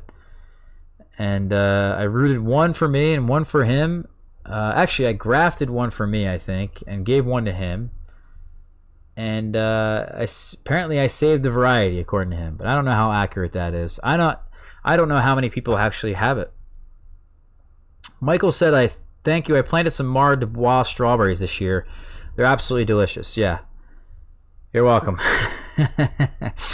You're welcome. I've been saying this stuff, guys, for a while, and some people don't seem to listen. But every once in a while, I'll get someone who messages me and says, "Oh my God, Ross, I tried that thing that you recommended, and it blew me away." It's like, yeah, I've been telling you guys the truth this whole time. My friend Adam is probably the guy who follows me the most in terms of my recommendations. And Adam this year has probably said that same exact thing like 4 or 5 times, where he's like, "Thank you for recommending this. It was absolutely delicious." And it's just awesome to see, guys. And that's why I'm telling you guys about it, because it really is awesome. I want you guys to experience that. Troy says, "Is there a difference between Paradiso Genova and Paradiso Bronze?" I don't know. I've never grown those figs because they never look that great, and they aren't that great. So I would just skip them both. Just skip the whole question. Forget about them. Peter said, "You said SWD arrived in your yard. Does that affect how and when you harvest the figs?" Yeah, it does. We're putting out a video tomorrow on it. I think it's tomorrow, or maybe it came out this morning. But the point is that the SWD comes in from my black cherry tree. It ripens all these black cherries that nothing ends up eating, and they drop to the ground and they start to ferment. I learned this year that the birds are actually eating the cherries, as well as probably some squirrels, the ones that fall on the ground. But a lot of them ferment, and that fermentation smell, I can't pick them all up. It brings in tons of fruit flies. And then, of course, they're there now on my property, and they're in higher numbers. It takes a while for them to get in larger numbers and higher numbers. So now I've been putting out traps and different things to lessen the numbers, and certainly they've decreased in number quite a bit. There's no more black cherries on the tree anymore. For the most part, we're kind of on the up now of getting rid of the SWD for the rest of the year. If I can really get my act together here for the next couple weeks, they'll just kind of disappear for the rest of it. Really not even a couple weeks. Really, if I just get my act together for another week, it's been about a week and a half that they've existed. If I can get on it and be active about it for another week, so a total of maybe 2 to 2.5 weeks, the numbers will significantly decrease, and I won't have to really worry about it too much. Christopher said, "Do you think you'll have better productivity from your fig trees at the South Jersey Shore?" Yeah. Yeah, for sure, because they live there. They survive there. They're hardy there, and they're going to get to a huge size, and they're going to produce a ton of figs. My parents' tree is probably going to put out, all going well, get me over there, and I'm teaching them how to take care of these things. If they take care of it the right way, I don't see a reason why they can't get 500 figs every year off their tree.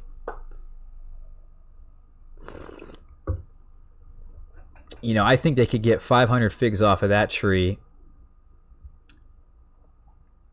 probably 3 years from now, maybe 4 years from now. It's going to be tough, but I think they can do it. Maybe I think 3 years from now is pretty reasonable. I am expecting next year the tree is going to take off and it's going to be nuts. And then once it takes off and gets some size next year, we're only really a year or two away from getting a huge crop of figs off of that tree. It only takes 1 year for that tree to just really dig itself in and adapt well. And then from there, it's like, you're in business. Gary says, Figaholic says Pasteliere needs wasp in what is my experience in Zone 7A? There's 2 different Pastelieres. You just need to make sure that you have the right one. The unknown Pasteliere needs the wasp, and the regular Pasteliere, the true Pasteliere, does not. But it does take about 2 to 3 to 4 years for it to hold on to its fruit. In fact, mine is now in its 4th year, and it's still dropping some figs here and there. I think now this is maybe its 3rd year, if I'm not mistaken. No, I think this is its 4th year. Andrew says, my Hardy Chicago has an oatmeal taste. When you crunch into the seeds, can't figure out any other fruity flavor it resembles. Yeah, the oatmeal flavor is kind of like a figgy flavor is what I like to say. It's kind of like a dried raisin, a dried date, a dried fig, that figgy flavor that all figs kind of get, especially if they dry up. Some are more pronounced than others. I think oatmeal is a pretty decent way to explain it. Okay, so let's see here. Gary says, thank you for the synonym list. It's so helpful. Yeah, it really is helpful. I don't know why people don't look at it more often, to be honest with you. It's not 100% accurate, and they're not synonyms, really. Some of these are not synonyms, and we'll never really know. Is Negron the same thing as Nero 600M? Exactly. Not 100%, but 99%, I'm sure. Plus, figs like, let's say, the Adriatic types, these are all, even though I'm classifying them all as the same type of fig, as an Adriatic type, they're not really the same. And some of them are quite different than the other. Let's say one of them's maybe, I would say let's say they're 99% the same in terms of these Violette De Bordeaux types, or in terms of some of these Hardy Chicago types. I would say some of the Adriatics are maybe like 80% the same, or 85 or something like that. Certainly these Black Mission types, I've noticed this year, some of them can be quite different than the others, but most of them are exactly the same here. Like Black Beauty 10 actually is quite different, I've noticed this year for sure. And that's kind of what I'm looking for now at this point, is because you got a fig like Black Mission, which is a standard good quality fig, right? Wouldn't it be nice to find out what is the best one out of all of these? So far, I really like Galicia Negra.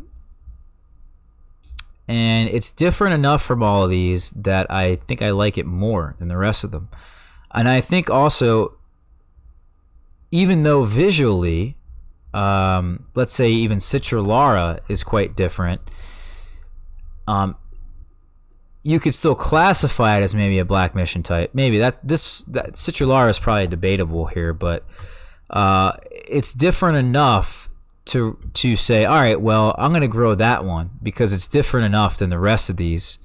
And I'll say, all right, well, if Carne Doncelia is the same thing as Bolzano Nero or very similar, I'm not going to bother with these two. I'm going to try to pick up Citrullara and say, all right, well, let's grow Citrullara and say,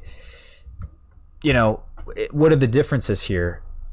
Is it really worth growing? Is it better than the others? And I think the answer is yes. With some of these that I've been finding, like I'm sure there's a Superior Dotato strain. Big Bill really likes Famarn. out of these, the English brown turkey types, and he actually says it's quite different than an English brown turkey. There's a lot of different Dalmatie types that I'm growing, like Gayette, and I want to grow Marotte or Marat. I'm not exactly sure how to pronounce it. So I'm personally, even though I classified all these, it really helped me sort this all out in my brain. But now I'm of the mindset of trying to find a superior in each one of these. Like, I really like Black Celeste. I really like Blue Celeste. I really like Pasteliere. So I have 4 different sources of Pasteliere. I have 3 different types of Blue Celeste. I have 2 different types of Black Celeste, just to find out which one of these I like the best. I'm trying to find a superior Languedoc, or even one that's quite different than your typical Languedoc. Like the what's that fig? The Belclair Everbearing. You know what I'm talking about? It looks very similar to LDA, but the reports, and my friend Leon is telling me it's not the same as LDA, and it's superior to LDA. But visually, it looks the same, or it looks very similar.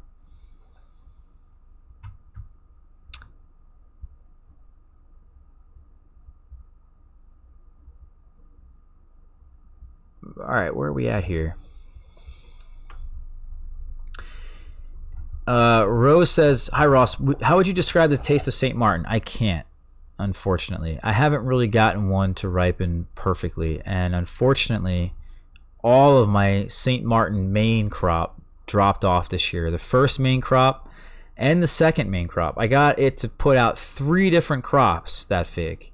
With a head start, that fig put out 3 different crops. It was really incredible. I only got to taste the Breba, and the Breba were not really that good. I picked them all too soon, unfortunately, and it was kind of rainy during portions of the Breba season.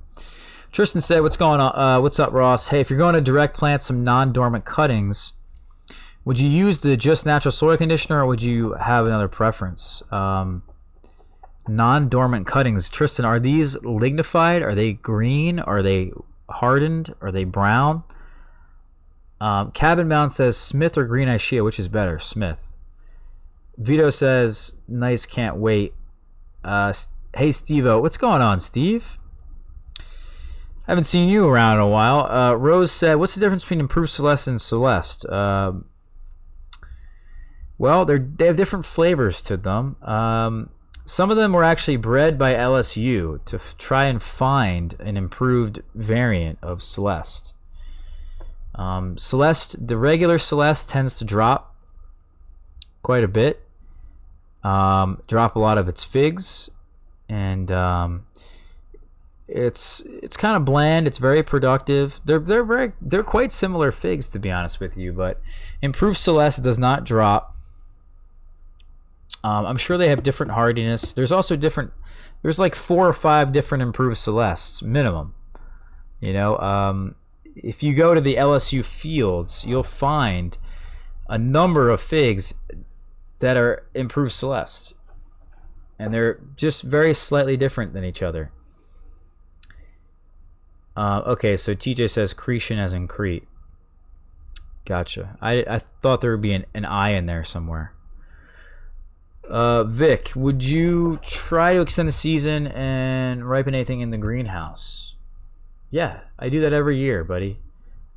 Check out our videos in the fall or in the spring, and you'll see all kinds of things that I do to get them. Oh, you're saying late in the season this year? Oh yeah, I will. I think I'm going to stick some of my very late varieties in there pretty soon, actually, very soon. When I get really cooler temperatures outside, I'm going to throw in my Black Madeira UC Davis, probably my Cendrosa as well. I'm going to have to throw in Barbera Branca, maybe a few others. Some of them just seem very late this year. Rose said, "Did your Che finally fruit this year?" No. And I definitely didn't water it enough this year. I noticed that. I really need to get the it wasn't enough. I gave them more water than the figs. Same thing with the jujubes this year, but it wasn't enough. There was something not going on. Something wasn't right. They definitely need a lot more water than the figs, and I'm thinking about this year planting the Che in the ground, and even potentially planting one of the jujubes in the ground as well, just to see what will happen. Different look, different thing. Not have to care about the Che. The jujubes, by the way, are incredible fruits. We have a couple of videos coming out soon on them. The honey jar jujube literally tastes like honey. It really is incredible. It's like a honey apple. If you took an apple and you dipped it in honey, like an apple slice, and dipped that slice in honey, took a nice crisp bite of it, that's what you get. But a natural form of that. Brady Sullivan says, hi, what's going on, Brady? Vito, all right, Fig Boss, thanks so much. Keep doing what you're doing. Cheers. Take care, Vito. Rose says, any updates on the greenhouse fig wasp project? No updates that really need to be updated. It's growing. They're growing well. They haven't formed figs just yet. But I could pinch them if I really wanted to, but I don't think that's a good idea with Capra figs. I don't think I want to pinch them. They should form their overwintering crop soon. I would imagine that they're going to start doing that. I forget which one that is. It's the Mamoni or the Mame. I forget which one that is, but it's basically like a second main crop that overwinters throughout the winter. And if that one forms, that'll be great. If not, it's not the biggest idea. It's not the biggest deal, because next year I should get some Profici that'll form. So Brabas that'll form on my tree, and then I can get wasp-laden Proficis from California, have them send me those Profici, and then I can then incorporate the wasp into my Profici on my Capra figs.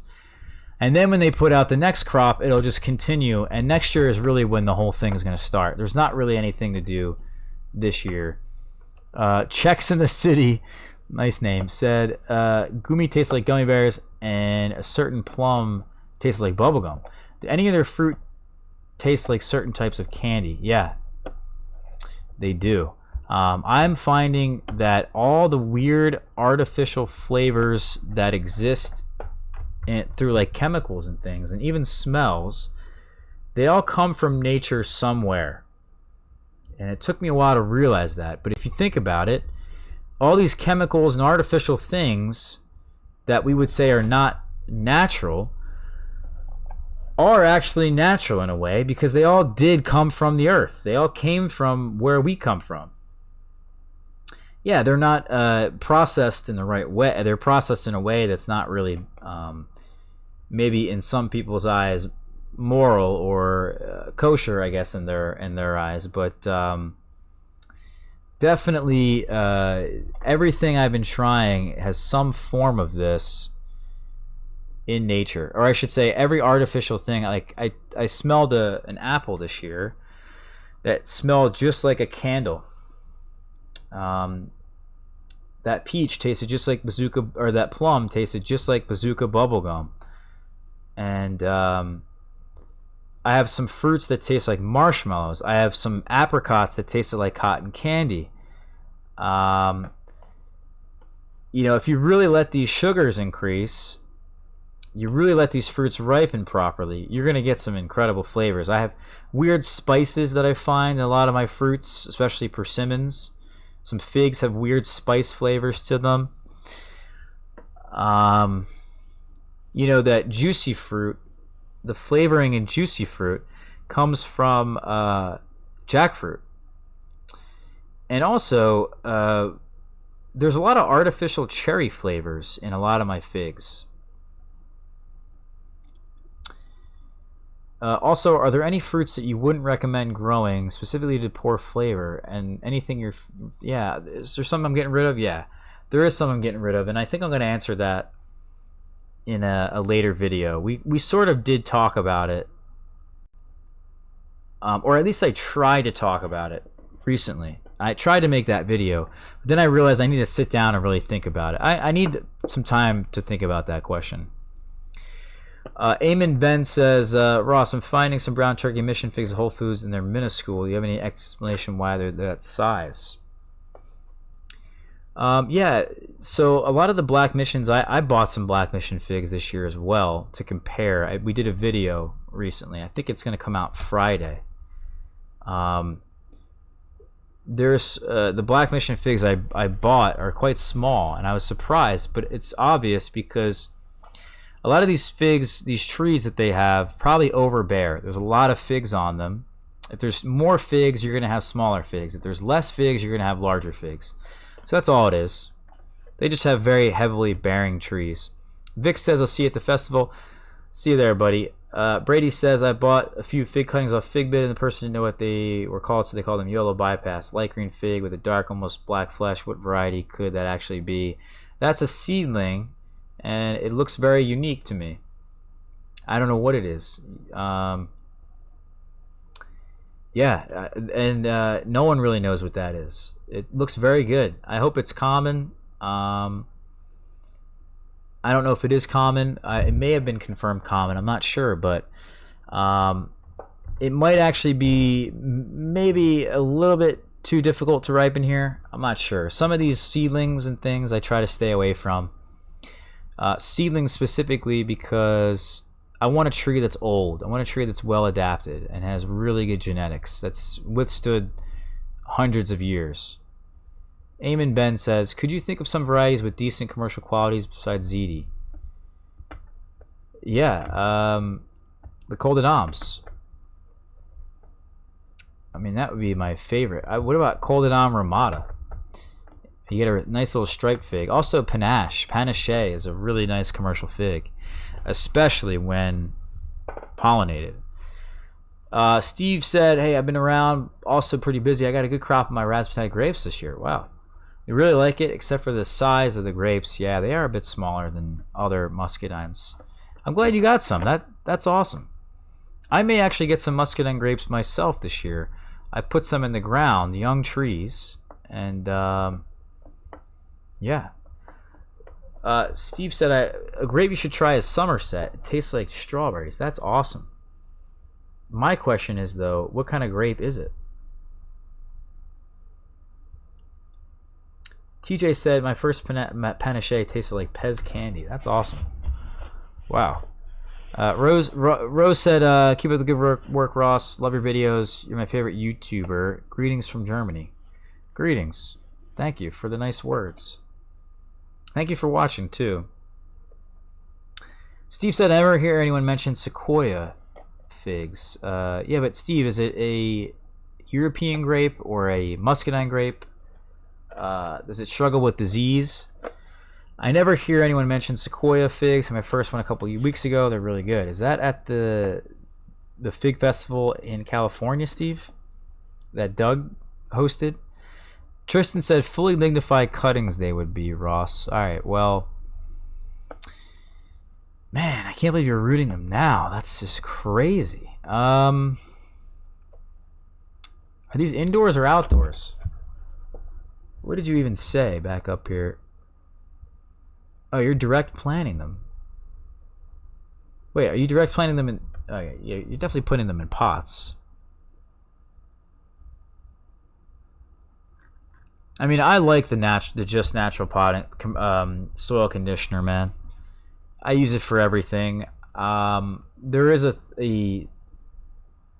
there is some good thought process that if you have a soilless mix that doesn't have any compost in it or any dirt in it, and you just use like peat moss and perlite that's soilless, then you're not really having to fight these microbes that are trying to rot the cutting. But yeah, I don't know. I think it's more natural and it's just a better process personally. It's up to you, man. the mix is up to you. I think you can use anything you want. I think there's so many other important factors here, like why you're doing this now, as an example. Brady said it had seedlings, but was also selling cuttings. I bought some. She said the mother comes from Sacramento. See what I can get. Yeah, that's the nice part about seedlings, and some of them look really good. Somerset is a table grape. Sequoias from your own tree. Wow, okay. Somerset grapes are European grapes. I don't get diseases, but again, yeah, no humidity. I'm interested to try the grape. I just need I need like a perfect environment for these grapes. I'm getting too much black rot. Even with spraying the worst chemical in the world, I'm still getting it. So I don't know what I'm going to do this year or next year. I'm thinking that's one thing. Whoever asked me that, maybe it was Rose. I think I'm going to get rid of the European grapes I have. I'm thinking about it. That's one fruit that's just too difficult to grow where I live. Is that Silesh? What's going on, buddy? Tristan said, had the opportunity to get them direct planting in pots. I'll baby them in the house if needed during the winter. Yeah, you're gonna have to baby them, and I would put them in the pot right away, because if you don't put them in, or I would put them in the house right away, because if you don't, you change the environment too many times. You keep them from one place to the other, and the environment changes, and it's such a young cutting with weak growth and very few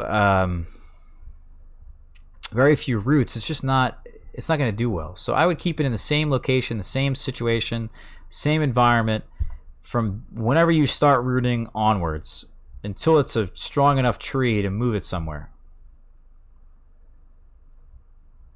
Yeah, Sequoia has a patent, and that's exactly why people don't talk about it. But I've never tried it, and I never had any interest to try it. I think it's probably a fig that would do in your better in your side of the country there. You definitely have the right humidity for it. And plus, if you have the wasp there, Steve, I'm sure that helps as well. Brady said your peaches get brown rot like they do down here in Tennessee. I'm about to cut my trees all the way back and try a milky dish soap mixture that I read works on peaches to fight back brown rot. They don't get it here. At least I haven't gotten it yet. And I probably will at some point, but the way that I'm training the trees really is, I think, a big benefit. The espalier form really gives them nice airflow. They're in a nice sunny spot. They really dry up pretty quickly. The leaves and all that. The tree dries up pretty quickly. My peaches are almost perfect. They really are almost, they're pretty damn close to perfect. No problem, Tristan. Steve said, did I get a good crop from your June berries? Steve, you're going to kill me, but they're so small still. I have them in they are growing, but I have them in a very shady spot. And I think I need to move them, or either if I don't move them, they're going to take years before they bear. I imagine maybe 2 years from now. Yeah, they're just in a very shady corner of the yard, and that's all it is. They did grow though, and I thought maybe they'd grow more than they did, but they didn't. So we'll see. I'm gonna move some things around this fall. We're gonna plant quite a bit, take things out of the ground, really put some thought processes into this. Gary Koch says, GE Neary. Ben showed a yellow one. I've only seen a kind of dark one. What's your take on GE? My take is don't grow it. Sorry, Gary. Yeah, if it's from Wellspring, I'm not a big fan of the tissue cultured plants. I've never seen a GE Neary fig or anything called Nero or anything called GE any of that I thought was any good, that looked any good. So I'm not, maybe I'm biased or something. I've never grown it, but personally, it doesn't look like a fig that I'm like, oh, I gotta have that. You know what I mean? I'd much rather have some of these other figs that are really well proven standard varieties that do well in my location. And not only that, but there's a number of them out there that are becoming included in all that, included in that category. So anyway, guys, I hope all that helps. We're gonna end the live stream here. It's 11 o'clock where I'm at, so we did a nice 2-hour live stream for you guys. I hope everyone learned something and appreciated all this. If you did and you want to help support me, you want to support the podcast, support the work that we just keep doing, check us out on Patreon. Obviously no obligation, but it is always really appreciated when some of you guys help contribute to the channel in that way. I know some of you other guys do it in different ways, and that's always appreciated. As always, you can just share, you can like the videos, you can just subscribe, and that's also helping us out. So I want to thank everybody again. Great stuff here tonight. I enjoyed myself, and I hope to see all you guys on Sunday. If not, and I find out that one of you guys didn't say hello, I'm going to be upset. I'm going to disown you as a fan and as a viewer, I should say. All right, guys. We'll talk to you all soon. And, yeah, see you guys tomorrow. All right? Take care.